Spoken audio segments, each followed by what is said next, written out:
Good morning, everybody. Good morning. Good morning.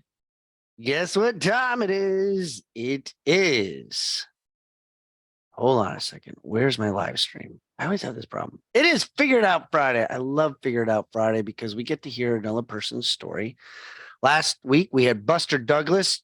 Chad was a little upset with me when I told him Buster Douglas. I love Chad. He called me up. He's like, I can't believe you got Buster Douglas on your call. I was like, I didn't get Buster Douglas on my call. I just he thought I had Buster Douglas. I must have laughed for a little bit there. Anyways, here we are, everybody. Good morning to you. That was pretty funny. Last week we had Buster Douglas. Good morning. Where are my people on my video? Don't be hiding me on my video today. I will come find you. So good morning. Good morning to people that are on here as I get this Facebook going. I got a great person today. A buddy of mine, Jim from Nashville.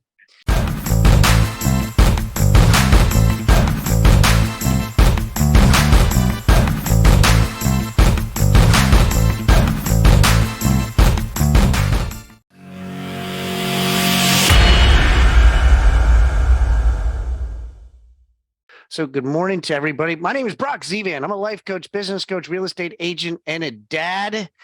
And it is a dad weekend for me this weekend. So, I got to gear up. And Bryce Boy, he is 4, and Brielle is 10. For those of you just joining us, if this is your first time being on here, welcome.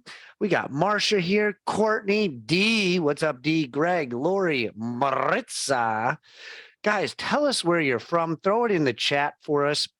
For those of you on the Facebook, don't be scared on Facebook. We will find you. We love you to post some stuff. Put it in the chat. Say good morning. Tell us where you're from, because you never know. Somebody could be in your neighborhood. You could have a client. We got a lot of real estate agents on here. You never know. Nobody gets upset for referrals. Last time I checked on here. So good morning to you all. And just excited to be here on Figured Out Friday. We started this several. Look at, I even got Jim sporting you, bud. Let's Jim's go. company Let's right go. here with Impact here. And so Jim and I, part with Chad, are coached by Michael Burt. And what's up, Amy from Charleston? We got some Courtney from Colorado. Hey, Courtney, what's going on? And so one of the things that inspired me with Jim, so as you guys all know, I'm pretty competitive.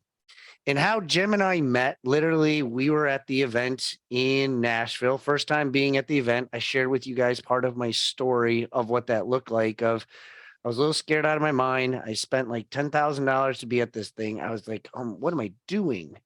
And so we get there, Terry, and the coach does something and he puts on a big show. And then we get to this point where it's like, all right, who wants to join us? Who's the first person? And goes on and like this elaborate thing. And it's another $10,000 to do this. And like nobody's on the stage. And I'm like, and I'm kind of thinking about it, but I'm like, God, I don't have another $10,000. I don't know what I'm gonna be to do, but I'm like, man, that sounds really good, Stephanie. And who's gonna be it? Who's gonna do it? And guess who fricking goes on first? The man, the myth, the legend, Jim, fricking jumps on stage and is like, "Ah, I'm gonna do it."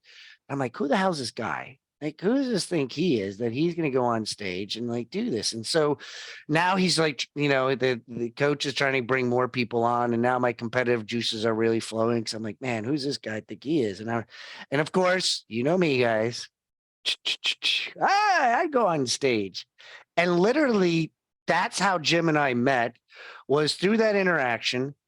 Since then, we become really close. We talk every week on Thursdays. He's part of our Thursday call that him and I do. We network together. And every time I go to Nashville, I crash at his place, and I have my own little room upstairs, and he's got it all set up nicely for me. So I got my own room, my own bathroom. It's like a nice little setup. And so he helps me out when I go up there. But then we get to mastermind. We do some network events. We actually went to a hockey game last time I was up there. Guys, remember the story I told you on how I got towed or I had a boot put on my car? He's the guy right here. He's the one. So that I was telling them my story about the boot. I was like, you won't believe what happened to me. Like the car gets a boot. I'm in Nashville. And so Jim was the one that I was with when I got the boot put on my car. So just to let you know. But anyways, so Figured Out Friday, we talk about people's stories, where they came from, where they've grown, what happened, the shitstorm they went through, the problems they had, like and a lot of it is either environment, substance abuse. It's something that takes place, and everybody has a different story, financially, marriages, like every successful person.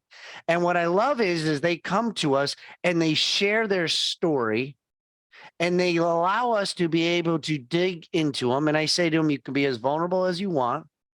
I said, you got to try to do it in about 20 minutes, but share with us the story of what you went through, where you are today, and the successes that you have. And so, Jim, brother, good morning from Nashville. Thank you. I know it's 8:20. I got you. Well, you get up early now, but good morning, man. How are you, buddy? Wonderful, wonderful. Thank you for having me. I'm looking forward to sharing some life experiences that I've had personally and how I've kind of handled and attacked those. And as we all know, and everybody on this call, life's a journey, and a success in my mind is forward motion, right? So, keep striving for that goal that you've created, and keep hammering that nail, and something good's going to happen. So that's kind of been my whole mantra throughout Yeah. life. And Brock and I have developed a great relationship, and we push each other and we pick each other up, and we help each other. So I'm excited to be here. Thank you, Brock.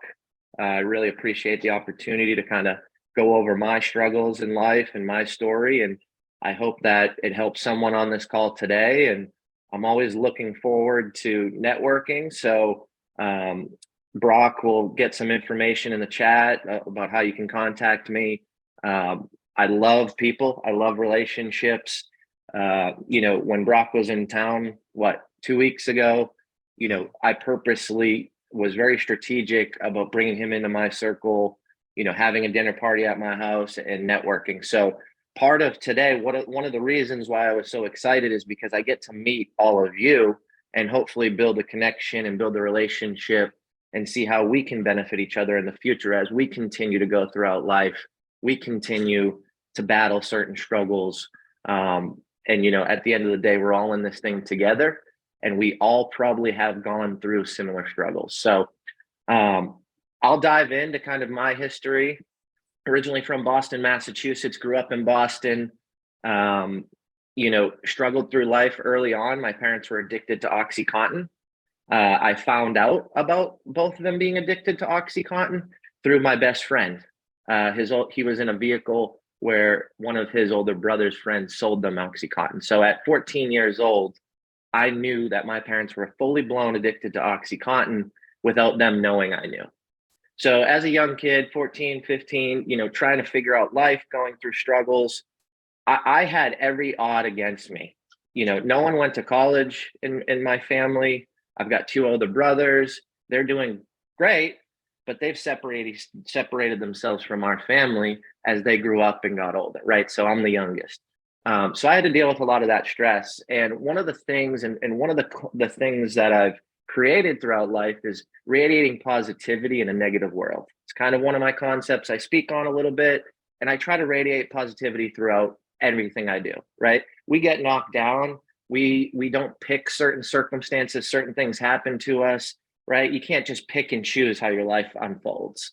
So in those tough times, you want to radiate positivity and think of the good things, not the negative things. And that's truly what really got me through life. So at a young age, parents addicted to OxyContin, no one goes to college. I'm playing baseball, get a scholarship. I'm working with the coach, full ride. Let's go. I'm a pitcher. I'm excited. I'm getting out of this life. I'm getting away from the struggle. I'm getting away from my parents. And a week before, it's $40,000 for college, and they give me $35,000 in scholarship, right? I'm elated. I'm excited. I get to play baseball. This is my out. Well, we're $5,000 short from a full scholarship. So I go to my parents. My parents don't have $5,000. So a week before going to college, as my way out, I find out that I'm not going to college, and it's over $5,000, right? So in that situation, I could have went off the deep end. I could have used drugs. I could have went to other things, but I had to radiate positivity in that negative situation. So I scrambled, got into community college 2.5 weeks late from the semester, which they don't let you in, they don't do. And I knew at that time, if I didn't force myself and push and try to get into college somehow, some way, I never would have went to college. So end up, strategically putting my sales shoes on and wiggling my way into college, graduating, going to a 4-year school, getting my associates, then getting my bachelor's degree, and working throughout the whole time, right? You've got to remember, no money for college. What do? So I worked 60 hours a week and went to 4 night classes a week to get through college. So the whole point of all this, and the reason why I share this with you, is because we come up against obstacles and we have choices and decisions, and we need to push through those things to be successful, and to push through those things that we know are right and how we're going to progress and develop throughout life. So fast forward, radiating positivity in a negative situation, right? I get through that period in life, get a little lost after I graduate college, working a lot full time in a miserable job. And I realize, okay, I'm working for a vice president, and I'm the youngest director in the company, very successful, running multiple states, the whole East Coast, Maine down to Florida, selling hospitality. And what I realize is, the guy I look up to, we're at a company party down in Miami. The guy I look up to is blowing coke in the bathroom with the CFO. So right there and then, I decided, okay, I need to change my life. This is not the people I want to be around, right? And I get in this mode of, why are drugs following me? Why is negativity following me? I'm trying to get out of this thing. So what do when you're running? You're scared. You keep seeing consistent things. I moved to Nashville. So I had to figure it out, right? Like literally figure it out. I'm going to Nashville for a job opportunity. I don't know anything about the company. I'm just trying to get away from my current situation. I've never been to Nashville, Tennessee. I don't know anybody that lives in Nashville, Tennessee. No one from high school, no friends, no family. And I also don't like country music. So everybody, all my mentors, everybody that I'm talking to is literally telling me I'm crazy, right? Jim, what the hell are you doing? You're a Boston kid. You've got a thick accent. You grew up in the streets. Why are you going to Nashville, Tennessee, right? What's wrong with you? I said, hey, I need a change, right? I'll figure it out, guys and gals. I will figure it out. So what's the worst that happens, right? I've got a shitty life in Boston, Massachusetts. Drugs keep following me. I'm trying to do the right thing. I'm trying to progress in life, right? I'm trying to be an entrepreneur, but working for a corporate company. So I get to Nashville. I literally am on the drive, break up with my girlfriend, move out, pack my car, and I'm driving to Nashville. And I don't even have an apartment. I find an apartment on the phone as I'm driving. Never seen it, nothing. I'm like, hey, I'll figure it out, right? And I keep coming back to that figure it out, because truly that was my situation. And I'm elated to have the opportunity to jump on a Figure It Out Friday show, because this is really my whole life and situation. So I get to Nashville, Tennessee, work for a company. They asked me to lie on a profit and loss statement, very unethical. And I go, oh shit.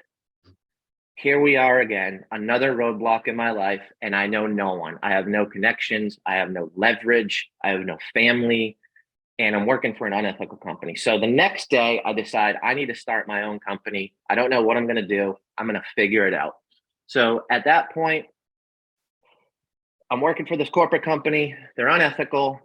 I'm trying to figure out another solution. And a gentleman walks into my office, and I'm interviewing him for a managerial role. $60,000 job, running an account for me. And in his pitch to get the job, he tells me about this little side hustle, an organic frozen beverage company that he had an idea of. So I look at this opportunity and I say, okay, come work for me and let's figure out this company. I end up buying the company, growing the company, and this is my out plan, right? This is my game plan. I'm like, cool, I'm doing the entrepreneurial dive. This is a great product. I support it. It's organic. It's better than ice cream. There's less sugar. There's no preservatives. This is my thing. I'm golden. Let's go. Let's go. Right? I'm fired up. And I do that for about a year. I resign from the corporate company. They offer me a bunch of money to stay. I say, okay, let me grow this side business. And this is my exit plan. After a year, amazing, amazing growth. Again, I'm doing this after hours. I'm working 60 hours for corporate still.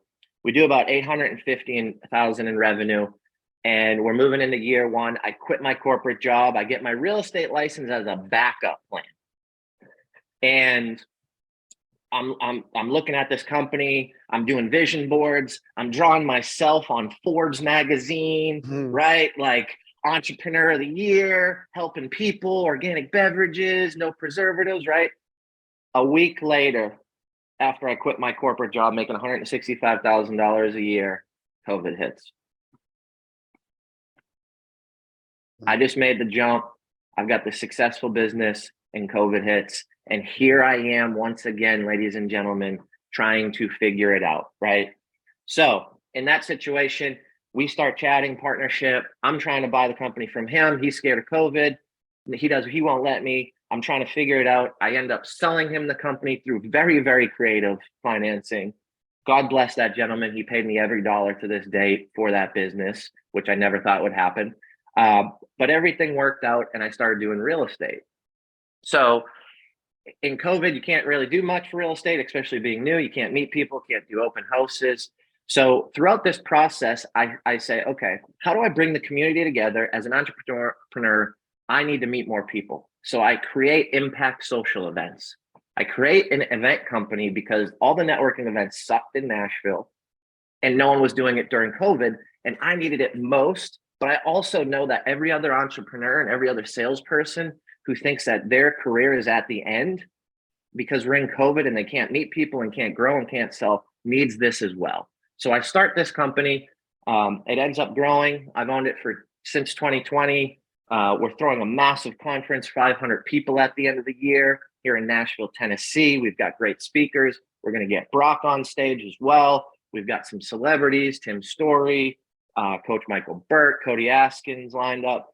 So anyways, all of that, the whole time I had to figure it out. I had to figure out my next move, my next situation, and my next path. So at the end of the day, real estate comes back. I end up growing my real estate company. I end up growing my event company. And here I am today. I'm someone who, never thought I'd get married. I never thought I'd have kids. I've been married for 6 months now. I have a beautiful 3-month-old daughter. And all I have to say to everybody on this call is keep the faith, keep pushing. You're going to figure it out. Your back is going to be against the wall 100 times over and over. And you've got to have that passion and that love and utilize that fear to get through these situations, to progress and to grow in life. And it's going to be all right as long as you have the right work ethic and as long as you connect and grow your relationships. And that's exactly how I met Brock. That's why we're great friends. He stays at my house. He's met my daughter. He's met my wife. We go to hockey games. We throw dinner parties. We try to leverage relationships to help each other and bring the community together. So at the end of the day, that's my story, ladies and gentlemen. Everybody's going to face adversity. Everybody's going to come up against struggles. We all have good days. We all have bad days.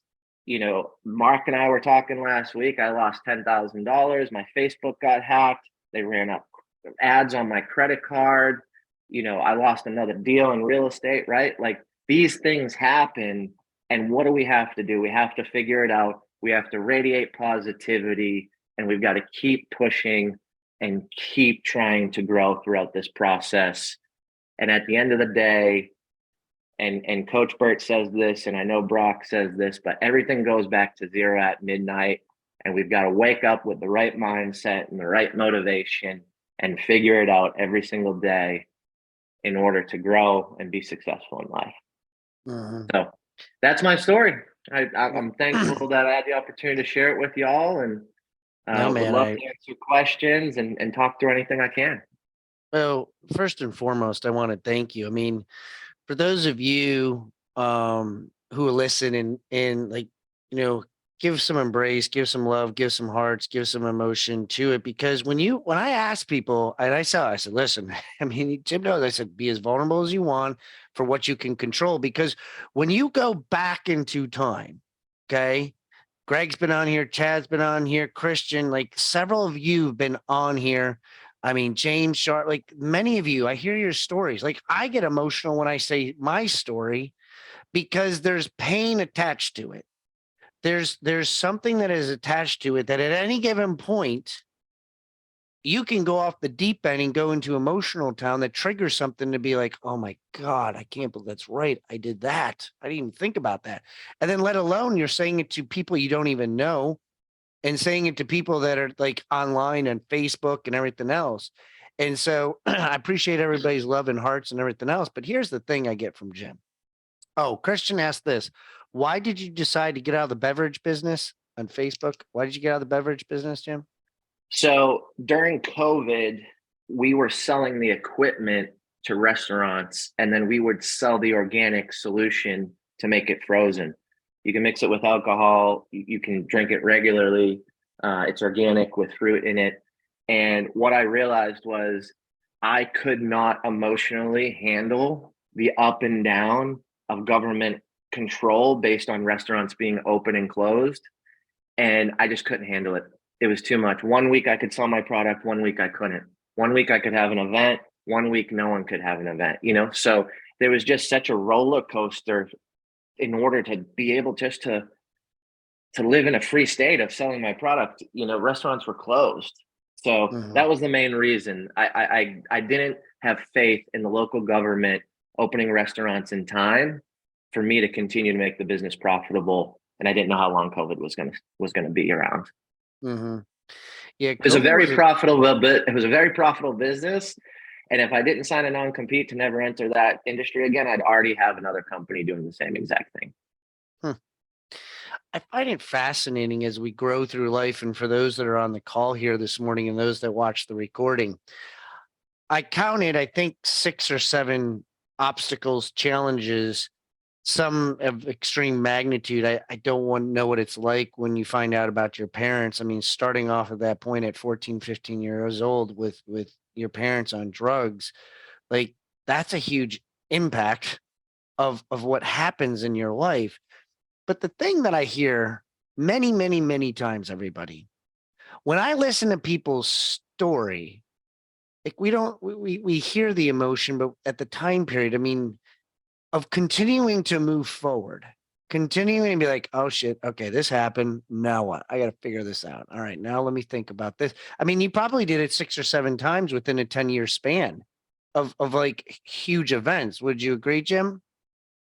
Oh yeah, yeah. And you've got to also understand, you know, how to figure it out mentally with your mindset, right? I mean, and I talk about this a lot, and everybody, it's cliche, everybody's heard it, but are you the victim of the victor, right? Mm-hmm. There's a million things that have happened in my life where I could have been the victim, and I could be, you know, flipping burgers at McDonald's and strung out on drugs and, you know, full blown alcoholic, right? Like addiction is very close to me based on my family, right? So Mm-hmm. it's a million figure it out struggles, man, and mindset and motivation being the biggest struggle of it all because of, you know, why me, right? You have, everybody has these situations where it's why me, why is this happening to me, why can't I catch a break?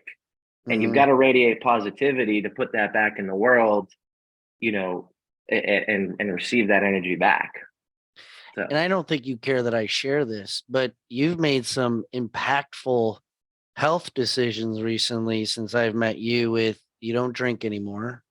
yep. You get up really early. Kind of share with us a little bit about that mindset because a lot of times people don't that like there's things that cloud your decision making and your clarity. You know, kind of share with them, you know, briefly here of that impact of what you like some changes you made. Yeah, so what I realized is I put health at the bottom of the tier, and it really needs to be at the top of the tier, right? So you have to be healthy in order to be a good spouse, right? To have a healthy marriage. You have to have a healthy marriage in order to be a healthy parent and raise your child, right? And all that has to be good before you go into a healthy social relationships and then healthy wealth, right? And business. And it's funny, business was first in my life the whole time. And I just had it completely backwards. And I think, finding my wife and having a child really put it in perspective that this isn't about me anymore. And my health needs to be number one so I can support my family. I can grow my wealth. I can create better relationships, have a great social life, and be a great parent and husband. So, if I had it backwards basically. And what I realized was, I'm losing time. If I'm not waking up at 4:30 and hitting the gym, I'm not in a great mental state. I don't feel great. If I'm drinking all the time, I'm not going to the gym, and there's this snowball effect. So what I realized is, let me cut out alcohol, see how it goes. It's been amazing. And let me start getting into the gym and waking up early and having clarity and journaling. And, you know, for me, honestly, my biggest struggle is vulnerability and sharing my emotion. You guys got to remember, I grew up in Boston, Massachusetts, in an Irish family who literally was like, we're Irish, we're miserable, and we're going to hold it all in, and we're going to die one day. Like, that was the mantra, right? Is like, shut up. No one wants to hear your emotions. Quit bitching, go to work and handle your shit. That's literally how I grew up in Boston. So being vulnerable and having those conversations, and it's okay to share emotions, because that will help you grow. Mm-hmm. Absolutely, man. So Well, I the love it, health thing brother. has been huge. Yeah, it's No, and I loved when I hear the story, and it's just like being able to the Irish mindset. I know it goes back to, I say it all the time. A pre-existing experiences cause you to make today's decisions. And many times it's a habit and routine and behaviors. I was talking to Wendy today about this morning, where we're having a conversation. I'm like, that's just a behavior. We have to be able to change behaviors and habits in order to put ourselves in a better position. So, guys, thanks so much, Jim. I appreciate you being on here. Make sure you give him some hearts. Make sure you give him some thumbs up, some loves out there. We're going to put his information on here on the chat. Jay, if you could put his information on here, therealjimmorris.com. If Jim said something to you, maybe you have a past with your parents, maybe you got something with the beverage company, I don't know, but real estate, anything that you got. Him and I both get coached in speaking in what we do in a mindset, which Coach Burt. People might be like, I don't really like Brock. I like Jim. Then talk to Jim. We all have certain things that we can bring to the table. He's got his event, impactsocialevents.com. Maybe you've been thinking about doing events. Maybe even I've been trying to figure it out with them. And I'm always like, what do you do? How do you do this? How many people? What does this look like? How do you get your venues? Like, he's the professional at it.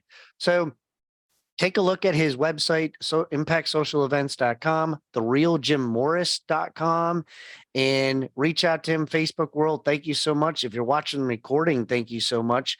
Guys, I appreciate everybody being on here. Jim, I appreciate your time, taking time to be with us and share your story. And vulnerability is not the thing for you. And here you are being vulnerable today. You also got him on Instagram, The Real Jim Morris, at The Real Jim Morris. So you got Instagram.